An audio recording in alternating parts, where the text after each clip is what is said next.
at you with another episode of Tampa Bay Real Producers. This, of course, is the podcast made for real producers, by real producers, and with none other than Tampa Bay's real producers. Today we have a special guest. Kristen Arseneau is here in the house. It's great to have you here, Kristen. Excited to dive in to your story a little bit. Today is a first for those of you who have watched some of our episodes. We are live streaming right now on our Facebook page, which we have done that before, but we haven't done it with all of the bells and whistles that we now have because of our genius collaborator behind the scenes, Mr. Ryan Owens with the Rhino Media Group. Little shout out to Ryan. You guys, many of you know him personally. And if you want to be interactive, if you want to get involved in the show, oh, we lost our little logo back here. If you want to get involved in the show, you can now do that by the live stream. So as we dive into our story with Kristen, you can throw in any questions that you might have, anything that you'd like to just make sure she addresses, pick her brain a little bit. We'll see if anything's come up, and we can try to address that a little bit later on in the show. But with that being said, why don't we start with what we normally do, which is start with your background a little bit, Kristen, how you became a real producer. If you're not familiar with Kristen, we featured her in Tampa Bay Real Producers as a rising star. You can see it right there. That was in the, I believe it was the July issue of last year already. It's amazing how fast that goes. It's a blink. Yeah, 2022. Crazy how fast that went. But it was a great article. You can see Kristen rocking the green dress as you see there. Really, that color looks good on you, by the way. I like that bright green for sure. And so that's where we met, and we had you come to a couple of events, since then. So why don't we start a little bit with your story?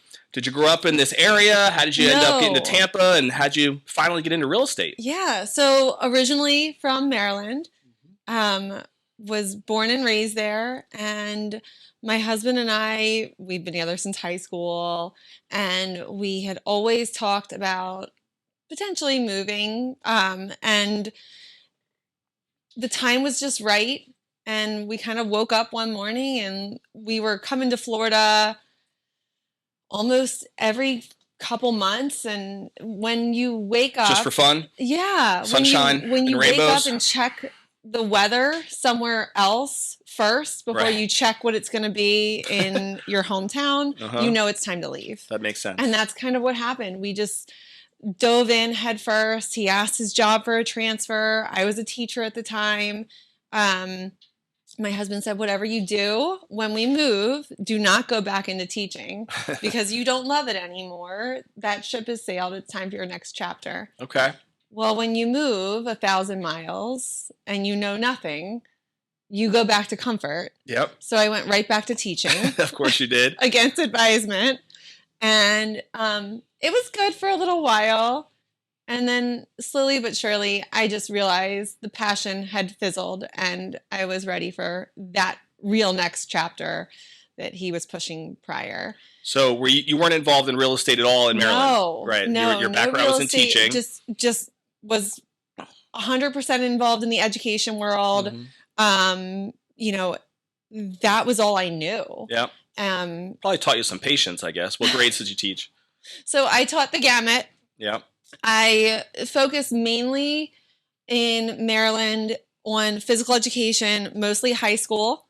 So, and I didn't teach in the greatest of areas. I taught in Title I school, a little rough. Okay.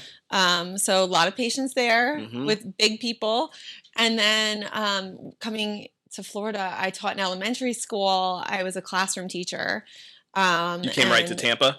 Yes. We came to Wesley Chapel first. Okay. I found it on a Google search. Okay. So you never even visited this area much? No. Okay. No, not at all. I literally rented a house sight unseen, just off of realtor.com. And it just, all we searched was great places to raise a family close to Tampa because my husband had an office in Tampa and we knew that we had lived that suburban life where you commute into work about a half hour, 40 minutes. And that's what we were used to, and it had good schools and resort style communities. I mean, in Wesley Chapel, we basically live in a resort. I mean, we have gates and We have resort-style pools and splash pads and twisty slides that our kids can go down. It's a family heaven up there. It's a family heaven. I live in Land O'Lakes, so I'm familiar with the area. Yeah, you drive a golf cart to drop your child off at school. It's a beautiful thing. And then, things have evolved and it's since booming, then. too, from a real estate perspective. Oh, yes. A lot of growth up there. Oh, yes. Yep. New construction everywhere. It's a great place. It was a great start for us. Our situation has now evolved. We built for a year and live in the Ridge and Wiregrass, and we've lived there we're going on 30 years, and now we're building again. Nice. We're building in South Tampa. So business must be popping. It's doing well. Good to hear. We're finally making it down this way, though. Our lives South have Tampa? really Nice. Our lives have brought us here. Okay. We're I pack up for the morning and we spend our whole day and evenings. My daughter's, all of her activities and sports are here now. And it's just kind of. Is this where your husband's office is as well? My husband's office is in Sparkman's Wharf, right above in Industrious. Yep. So, yes, we're right there. So it's just now making sense that, I'm in the Beta Bay office with Smith, so it makes sense that it does make sense. I want to talk a little bit about, we featured you as a rising star, right? For a reason, because you had a great start. You were able to really get things moving quickly. And I think that is one of the things that a lot of agents struggle with when they're newer in the business. So I'd like to dive in a little bit to that because you mentioned yourself. I mean, you had no real background in real estate. You came here, I'm assuming you didn't know a lot of people, right? No sphere. So let's talk, how did you get some traction as quickly as you did to start getting some results? So I think the most important thing I did was research heavy on the back end. So where people think, I do my 60 hours and take a test and then I know how to be a real estate agent. No. So I spent double the amount of time in the course that it normally would take. I didn't just whip through it. That's where your teacher skills came in. Yep. I did it by myself. I did it online and I really slowed down, absorbed the material so that I had a good knowledge base. And then tandem, I dove into podcasts, books, anything I could get my hands on about lead generation and how to get off to a fast start. I read articles. I really dove into the learning piece of it. Nice. Self-study. And so would you say that the lead gen things that you were reading about, is that really what started to facilitate some immediate results and growth? Yeah. I put a lot of those things to the test before I even got my license. I had interviewed with quite a few brokerages. I wanted to make sure I picked the right space. I started with Berkshire Hathaway at that point in time, and I felt really comfortable there. I felt like they had a name. And for me, that was really important because I had no name. Yeah, for sure. I needed that reputation to rely on. And that's probably one of the things I did that started my business the fastest is I could speak to not just what I had done because it was nothing. I could speak to what Berkshire as a company. Right. Borrow that credibility. Yes, absolutely. So I didn't join a team. I was a solo agent right from the start. I had asked about joining a team, but that particular broker had kind of really, she didn't think that was the right step for me. So on the back end, I talked about real estate a lot, just kind of planted those seeds. And in social media, I kind of started to get into groups where I would learn from other people. And then I would take that knowledge and apply it to what I was doing on social media. And that's really where I got my first kind of deals flowing. My first group. And what year did you get licensed again? So I got licensed in 2021. I got licensed in April 1st of 2021. And then I had my first home under contract later that week. Yeah, so I mean, it was really quick because when we featured you, it was really based on your volume from 2021. Yeah. Right? So from that April through the rest of that year, do you remember what those numbers look like of what your volume shook out to be? It was over 10 million, wasn't it? Yes. Yes. And it's funny because a lot of people go back to that time and they're like, oh, it was so easy to get a deal in 2021. I'm like, I was a buyer's agent. Yeah. maybe it was easy on the listing side to get everything under contract, but people have to remember, as a buyer's agent, it was hard to get your deal accepted. There's a lot of competition. Oh my goodness, you were 15, offers deep. Right. And you had to make yours stand out. And that was the first thing I did. I realized that from the start, you're typically a buyer's agent. To get, some credibility, to get some clientele, to get a sphere going. And I focused heavy on buyers. Do you remember some things you did to stand out? Because I know that market. In my offers? Yeah.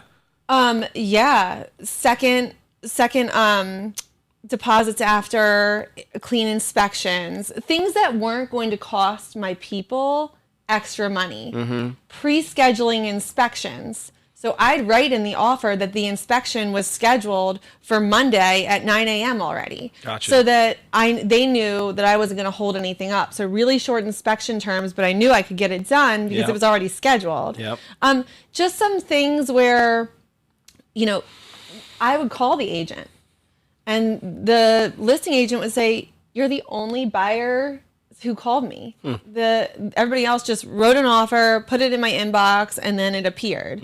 So I would call, and the first thing I would ask is, if your seller could write a dream offer, what would it be? Mm-hmm.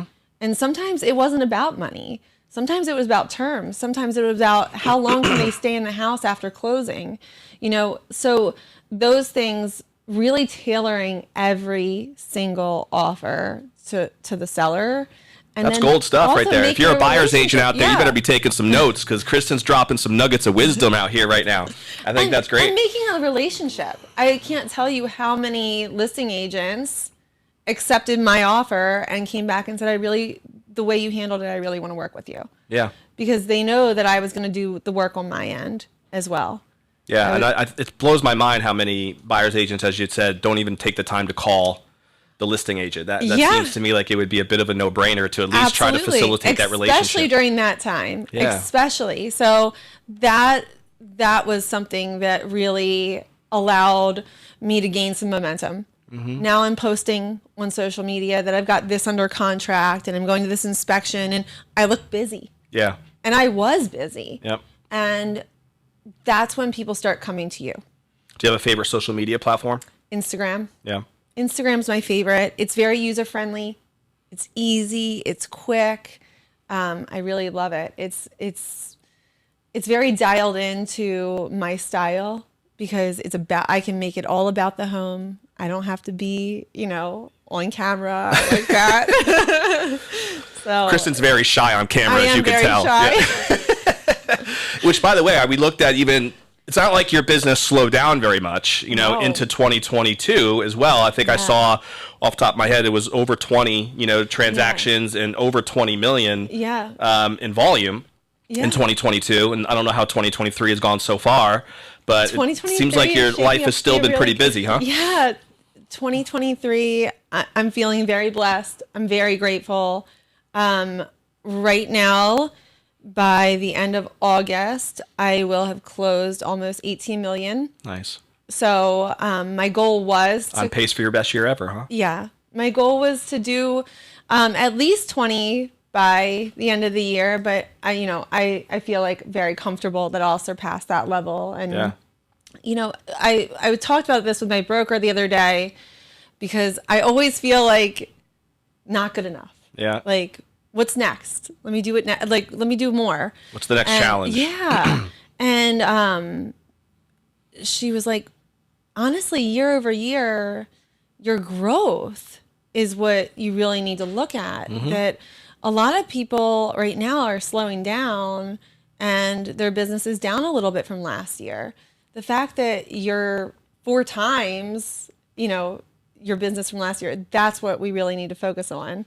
So there can be like a mindset like where I slip in and I'm like, oh, I'm not doing enough, because I work with heavy hitters. Yeah, for sure. I work with some of the best in the business. So when you compare side by side, it can be like... It can be a little intimidating when you're looking at some of those comparisons. Yes. But I think it's smart advice that you really want to compare to your own numbers from the year before, run your own race. Absolutely. And when in a market where there are a lot of top producers even that we've interviewed on this podcast whose numbers are down compared to a year ago, yours aren't, and that Yeah. says a lot for just some of the systems and strategies that you've been putting in. Yeah. In your business, Kristen, has anything changed or evolved in terms of how you're approaching your business today versus when, a year and a half ago, some things that you have done differently or are doing differently? Absolutely. So, Smith, we are ninjas. So we do the ninja path and walk the ninja path. And that has been, in the last year, essential to my business. I would say that when I first started, I did not learn about the after piece of closing a transaction. It can be very transactional if you let it. They can never call you again. Yeah. You can never stay in touch. It's fine. Yep. And I think that's a mistake that a lot of agents make. Yeah. I can't tell you how many people just in, 2.5 years that I've had multiple transactions with. Yeah. Which that to me is the key to my business, is consistently staying relevant with my clients, following up. Somebody asked me to do something with the transaction that had closed a few months ago. They wanted to look into different insurance and can I pull this up? And of course, like we're still working together. We're continuing to work together. So treating it less transactional and more as your, the forever agent, the real estate advisor. Like I am your real estate expert. If you have any questions, whether it's investment or moving to a different property or any questions regarding real estate, I want my clients to call me. Yeah. Because I'm their advisor. And it's not going to go, you're not going away. Right. So it's like I an think accountant. That's important. You use the same accountant year after year. He knows your finances. He knows your background. And you consistently follow up. And then if you have any questions about your income or about changes or things that you want to do regarding your net worth, you call your accountant or your financial advisor because they're your expert. Yeah. I want to be that real estate person. Hey, my kids moving Everybody to needs a college. real estate concierge. Yeah, I understand. and that's what it is. And you go above and beyond for your clients, and they really like, that level of service. Would you say that a lot of that is intentional with you, planning certain things into your calendar to maintain those relationships? Or is it a lot of, you mentioned Smith & Associates has like some ninja programs, and Right. Is it a lot of automated type services and programs that help you with that? Smith has a great CRM, and all my people are in my CRM, and they do, my auto flow. I just recently started sending out postcards and things like that. It's a process. Yeah. To do it all at one time, to have started that way, wouldn't have worked. Sure. I couldn't have been as hands-on with my clients as I currently am. Now it's a little bit more automated. I would say I'm still a little bit of a control freak, and still like hand addressing labels and stuff like that. Still Got to get the kids involved, See if they can write some things out for you. I know. Still doing a lot of that piece, but adding more layers. Like this year, I will do a customer appreciation event. And I haven't done that yet because I just haven't had the time to put that together and really had a focus. But those types of things, just being in front of your clients as much as possible is important. We're big on making our daily phone calls, and there's days where you just check in, right? Yeah, I'm thinking of you, or hey, you popped into my brain. That was a big thing that we learned with Ninja was, if somebody pops into your brain, it's for a reason. Call them. And it just happened to me a couple weeks ago. I called somebody that she didn't wind up buying, but we toured around, and she was coming from California, and she was kind of in a weird space and just was learning. And she popped into my brain 2 months down the road, and I called her and was like, hey, I was thinking of you. I drove past where we had lunch, and she was like, it's so crazy that you called me. I'm ready to buy an investment property. If I can't make the move myself, I still want to invest in South Tampa because I believe in it. So can you set me possible investment properties? Nice. So now we're working together doing that. Probably worth the phone call. Absolutely. I mean, you don't always have that motivation because you talk to people all the time and you're like, I could just sit in my car right now and relax and listen to music, but really, really pushing the envelope of your time and making, those hour-long drives between appointments, make it worth it. Yeah, it makes a lot of sense. Be more efficient.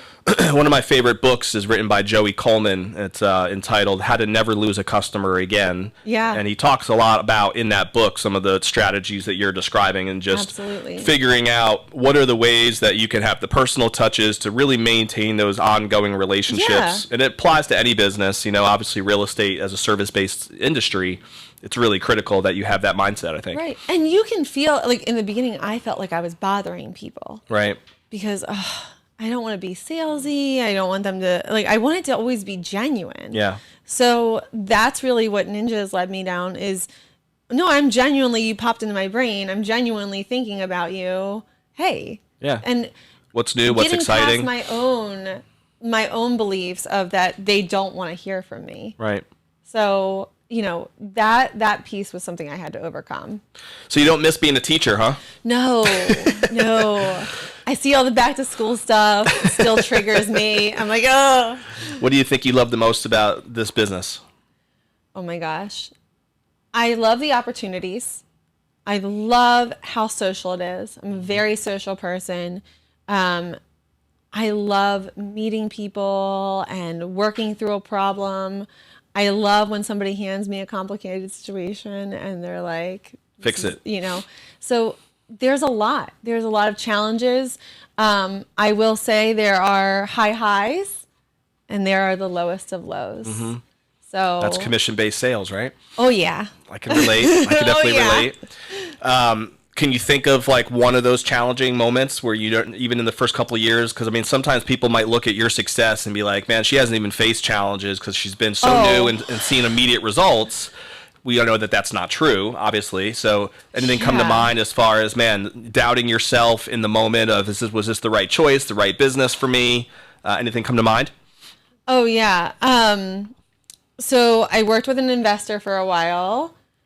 She had quite a few high-end properties that she bought with me and then was going to renovate them and list them. And as I was watching renovations unfold, I could tell they weren't up to par with where we were going to list the homes for. Mm-hmm. And then time was ticking by and the market was changing and I had to have those tough conversations. Yeah. And those make you so much stronger. But in the moment, oh my goodness, I remember it's almost like there's like a ticking time bomb. Oh yeah. Knowing that it has to be done by a certain date, but you're not ready to list that property. And telling them, I know that we discussed this price when you bought this home. And we're well under where that price point was. Yep. And now we've kind of missed the market and we're going to sit. Yeah. And having that come to Jesus with somebody that has all of their life savings tied up. Right. And the pressure of listing that property appropriately and, they wanted cell phone pictures and it to go on live now and it just let's just go. I can't wait for you to bring a stager in and this is crazy. Them making really impulsive decisions.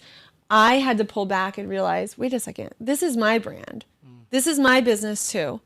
And if I don't believe that product should be presented like that, I have to put my foot down and say no. Yeah. I mean, that was probably one of the biggest challenges because it was her money, but it was also mine. Right. And they were very much tied and it was, it was my brand. And you're the professional, so you're supposed to be. I'm supposed to be the real estate advisor. You're the concierge here. Yeah. Why are I taking orders from somebody? And I had to really stop being an order taker and start, working with the situation and being able to filter out some of that. It was very challenging. It was very stressful to be in a pressure cooker. Yeah. Where, all of a sudden I finally have listings. I have really transitioned my career and I'm not just a buyer's agent anymore. I'm having these really great listings and it's not flying off the shelves. like they once were. Right. I mean, you really have to hone in on how to be a listing agent. That's where the psychology comes into play, right? Yeah. And learning how to truly be a psychologist with your seller and your buyers, and make sure you're setting expectations you're a properly. therapist, you're a teacher, Right. you're a parent sometimes. Like, that's why I feel like some of the skills you learned as a teacher would definitely Yes. apply to being, a successful agent, I would have to imagine. 100%. You have to have that patience factor. The fact that my broker was telling me, she's like, you can break things down step by step for people, because when they look at the big picture, it can be overwhelming. And I constantly say to my clients, well, we're just going to take this one step at a time. So I'll tell you each step. I'll get you prepared for it. We'll walk through it together. I promise I won't, leave you hanging on anything. But it's one step at a time, because this is the biggest investment of your life for most people. So handling that with care and, a little bit of... Which is funny, too, because you mentioned that's so true, that it is the biggest investment of most people's lives, right? And yet, how many agents out there help with that one investment, and then they never hear from that agent again for the moving forward, right? And it completely goes against the mentality of what you said earlier, like being a real estate counselor. Yes. Because, of course, most people are going to move more than once in their life. They have other people they know who are involved in real estate. They might want to invest. Alone. Yeah. And it's so funny because I just wrapped up a transaction with, I was a listing agent and a buyer. That buyer's agent never set foot in that home, which to me was a disservice to her clients. I showed the home because she was tied up doing something else. I sat there during the 6-hour inspection, never popped in. I met her clients there 2 times to have contractors come through so that they could get estimates before closing, and then sent somebody else for the final walkthrough. Now, if I'm her client, how are you going to bat for me when you've never even seen the home? Right. Can you really speak to, that negotiation piece of needing all new floors?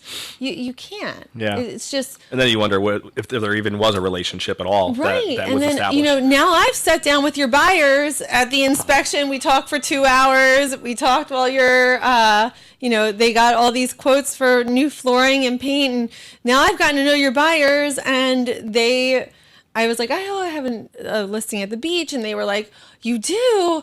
Well, our in-laws are looking at the beach, and I'm like, oh gosh, here we go.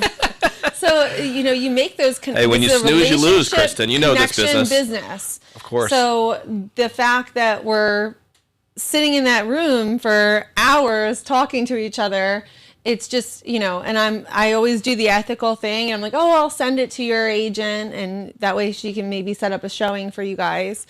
But man, there is business out there to be had.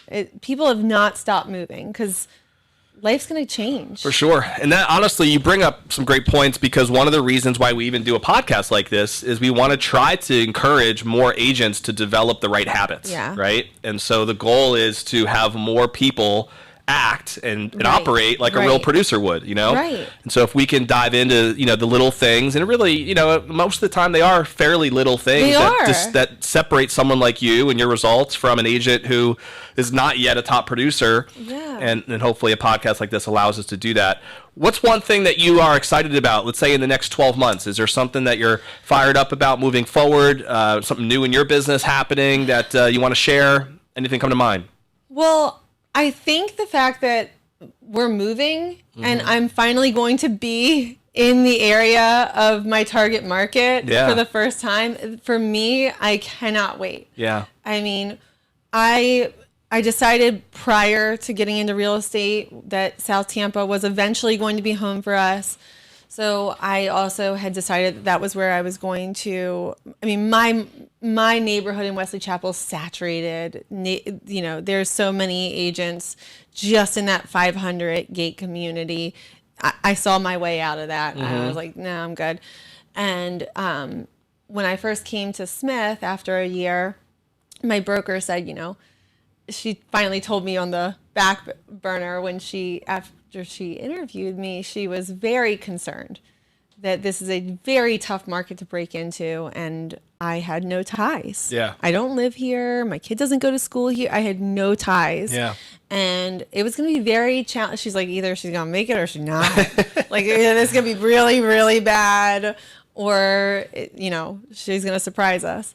And I guess you went down the surprising route, huh? Yes, she admitted that to me. She was like, I was kind of shocked when you like got the first one and then the next one. She's like, it wasn't, that's not the typical. Yeah. But to be in that market and really infiltrate ourselves now, our whole lives, my daughter's activities, our school, be really a part of the community, is really exciting for me. Yeah, I'm less of a drive. Congrats. That's a big step. And South Tampa obviously is a great neighborhood and a great community. So what area are you guys moving into? We're building in Bayshore Beautiful. Okay. We're going to be about 1 block off of Bayshore Boulevard. Nice. Mobley is our builder, and we've had a really good experience so far. So very cool. We're excited. When's that supposed to be completed? Oh, God knows. Supposed to be and will be are two very different things. When we signed the contract in February, it was 11 months. When I called for an update a couple weeks ago, it was 11 months. When the timing is right, it'll happen, right? Yes. So let's talk a little bit about some personal sides. So for people who, again, might not know you very well, you mentioned your husband a few times. Yeah. You guys, how many kids do you have now? Just one. You have one daughter. One and done. Yeah, that's it, huh? That is it. You didn't want to have more joyous that is all I can handle. Mouths to feed. She does about 8 children's worth of activities. She's a handful, huh? How old is your daughter? She's 8. She's a great kid, but man, is she busy. She's... What'd she love to do? What do you guys do for fun? So she's a competitive dancer. And then we play lacrosse, and then she plays field hockey. We've talked her out of the Girl Scouts for the moment in time. Take a pause. She was in the chorus. We're just, any activity that pops up, hey, I want to join such and such. I'm like, oh my God. I need a full-time driver. So my daughter's 9 as well. So she's into the All-American Dance Academy over Dale Mabry. Yeah. So that's a whole full-time lifestyle in and of itself. It's just I the whole just did dance our new level dance schedule last night for the year and almost cried. Yeah, it's a lot. She has the dance recitals, I imagine, year-round. The dance recitals, the competitions, the extra practices, the private lessons. Were you into dance? No. No, huh? Never wanted to be a dance mom. So she didn't get it from mom. How about that? No, I was a lacrosse player. That's why the other night I was like, I don't even know when we're going to fit lacrosse in driving home. I called my husband. I'm like, I don't know if we can fit lacrosse. He's like, we have to fit lacrosse. She needs to play a sport with a ball. There you go. We need the hand-eye coordination. Well, I was an only child, and I turned out, I think, okay. Okay, great. My mom would tell you that. So hopefully your daughter has a bright future ahead of her, I'm sure. Yes, absolutely. It seems like she's got some great parents to lead the way, no doubt. Yeah, and we like showing her this entrepreneurial side. Yeah. I mean, my husband, think she'll follow in your footsteps one day? She says so sometimes. Okay. Some days, we told her that, she has to do something, entrepreneurial or something like that.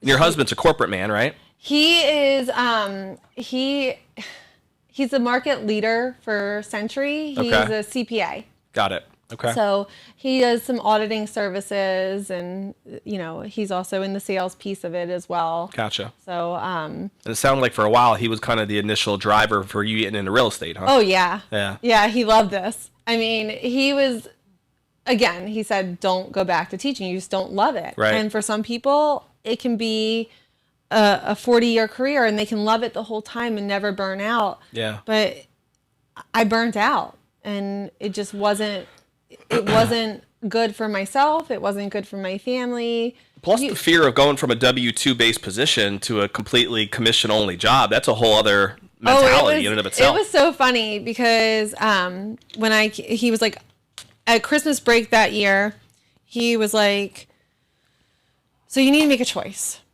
Because I'm crying every day. I only have a few days left of Christmas break. He's like, enjoy it while it lasts. I was like, I have to go back. I hate it so much. And he's like, just do me a favor. Decide what you want to be when you grow up. And figure it out over this break. And just do it. Yeah. Whatever it is, I'll support you 100%. Just do it. So fast forward, we went ahead. I said, I'm going to get my real estate license. And he was like, oh God, you're never going to make money. He's like, fine, get your real estate license. He's probably your biggest fan now, though, huh? Oh, yeah. He's like, you know, don't quit teaching, though, until you make a paycheck, because you'll slip. You'll go into this like highly motivated spot, and then you'll want to spend a ton of money on marketing or whatnot, and we'll be now paying for you to be a real estate agent. Right. Because I was our fun money. I was our vacation money, our go out to dinner money. I mean, you don't make much as a teacher, but, you know, I was enough to provide those things. And he was like, you know, if you don't want to change your lifestyle, you got to make some sort of paycheck. Yeah, no doubt. So I still was teaching when I got my first deal. Yep. And that first deal, You quit? Yeah. Mm-hmm. I came home and I said, I put 2 houses under contract today. Nice. And he was like, okay. We're all in. I was like, here, this will be what I make.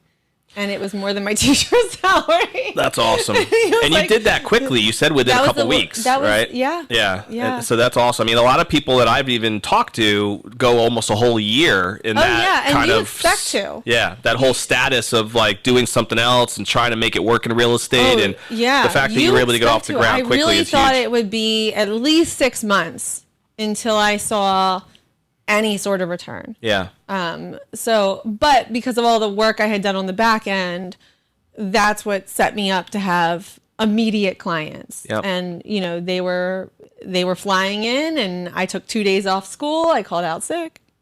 Sorry. That's all right.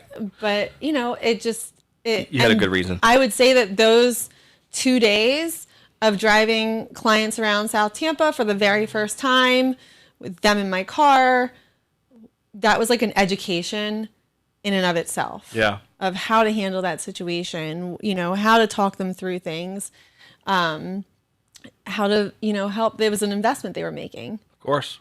We're going to go through a couple rapid fire questions. Okay. Personal ones that just give you a little more information about you. And then we'll wrap up here with what I call our legacy question to get you thinking a little deeper if possible. Okay. So a couple rapid fire questions. So do you have a favorite book or seminar maybe that you've attended, or even an author, or anything that you feel like has made a big impact on you personally or professionally? Yeah, so I, again, spoke to Ninja. I did the full installation. Okay. That was amazing. And that was a Smith & Associates program? No, so Ninja is for any realtor. Gotcha. Mm-hmm. And they have installations all over the country. Okay. It just so happens that we hosted one in the Center Club right here. Okay. And we had other agents from other groups come as well. But it's 4 days.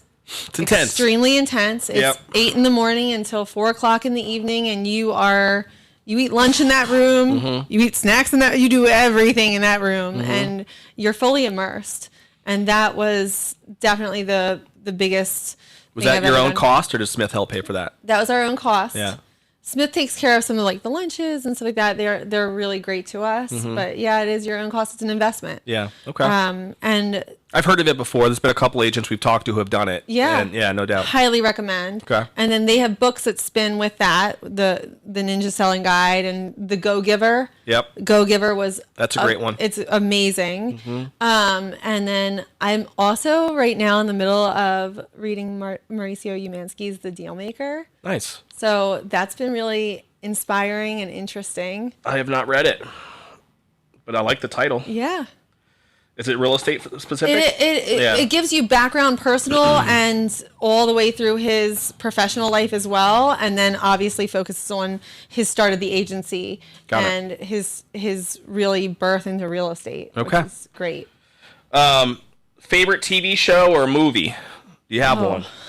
Okay. So I'm not a big movie person because I'm not very patient to like sit and watch a whole movie, to be very honest. I know that's weird.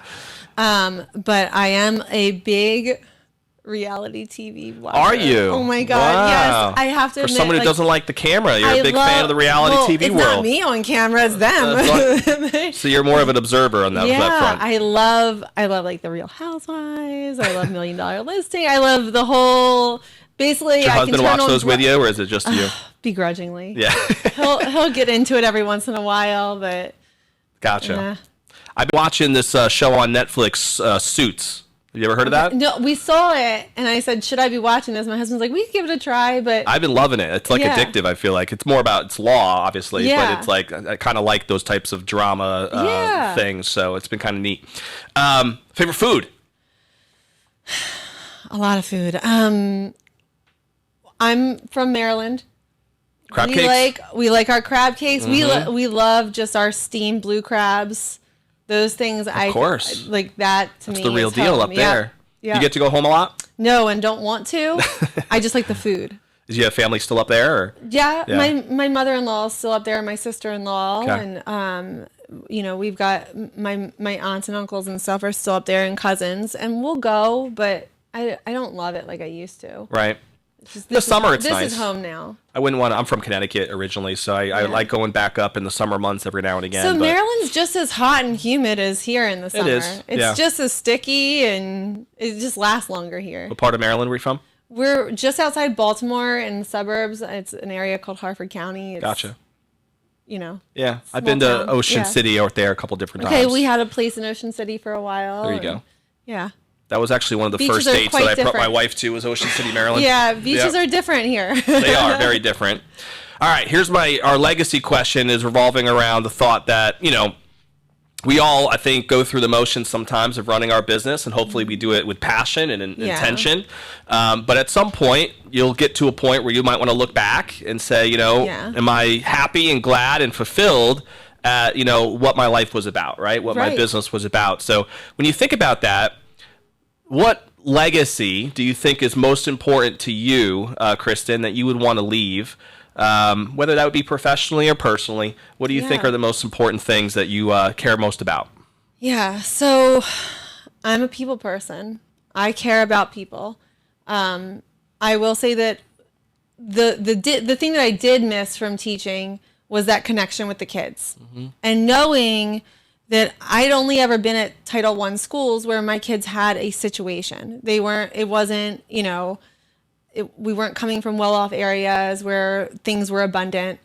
So I felt like I lost a step in that when I transitioned.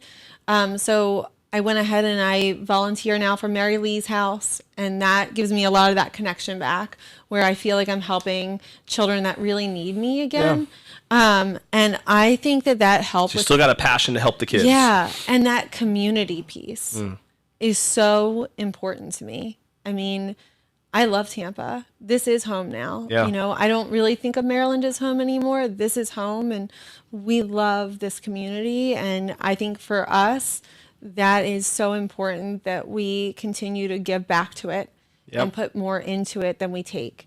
And just what was the name of the organization again? Mary Lee's House. Mary Lee's House. Is that in South Tampa? It is. Yeah. It is, and it's a great organization.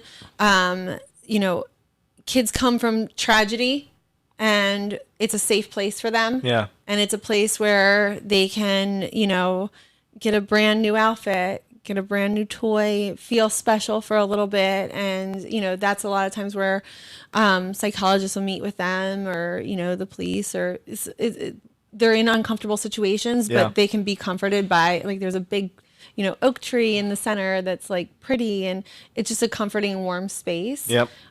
So, helping this year with their gala and volunteering there regularly, those are things that really keep that feel of community and that missing piece from teaching alive. Yeah, that's awesome. We try to do a lot with Hope Children's Home, which is in Odessa. A lot of our Real Producer events, actually, whenever there's like a silent auction or something there, that funding goes to Hope Children's Home. And I've gotten to visit the campus there and hear the stories, and some of them are heartbreaking stories of where these kids come from and their background and broken homes. but it's a gorgeous campus, and they do an amazing job there of trying to, like you said, provide a safe space and educate them and provide a foundation that they can then grow with. And they have like a 98% graduation rate from their schooling, and it's pretty cool. So important to have that piece for sure for kids coming from such awesome. hard spaces. Well, Kristen, it was great to have you here today and diving into your story just a little bit more and hearing more about it. I know we had a chance to interview you for the magazine over a year ago, but the podcast allows us to get a little deeper, I think, and really get more emotion out of it and hear the truth. So if somebody wanted to follow up with you, ask you some questions about your fast start and how you got traction, what's the best way to reach you? So you can email me. I'm at karseneau@smithandassociates.com. And also follow me on Instagram. I'm everyday_Tampa Bay. Everyday_Tampa Bay. I like it. So, and I'm on Facebook. Any social media outlet I'm pretty much on. I'm on Threads. Oh, you are on Threads now. I have not done much with that yet. Yeah, so it's on your phone. Look for me on there and, interact with me for the first time. Make me post something. Yeah, let's get some chatter going, I guess, right? Yeah. Awesome. Well, Kristen, it's been a pleasure. I've enjoyed our time since in the podcast, no doubt. It's been fun, and hopefully we'll have you maybe at some of our events in the future with Real Producers again. And the way we end every episode is, again, as a challenge. I think anytime you're going to take the time to listen to one of these episodes, whether it's on Facebook Live or you're listening to our YouTube channel, try to make sure that you apply at least one action step. And that's my challenge as we end the episode. What's one thing that you can do that might have been something Kristen brought up? Possibly it's, immerse yourself in some of the studying that she talked about that enabled her to get off to a fast start. Maybe it's having a customer appreciation party. I wrote that down that Kristen also talked about. I loved her tips on things that she did to distinguish herself as a buyer's agent. I thought that was really, really genius, and a lot of people don't take advantage of those things. So maybe you should just grab one of them and start, distinguishing yourself as a great buyer's agent out there, just like Kristen did. Or maybe you just have to follow up with Kristen and have a conversation, right? And talk to her a little bit more. But do something, right? Take an action step. Let's move forward in a certain direction that's going to make the time that you invested in this podcast worth it. We will see you, of course, on the next episode of Tampa Bay Real Producers. We'll check you later.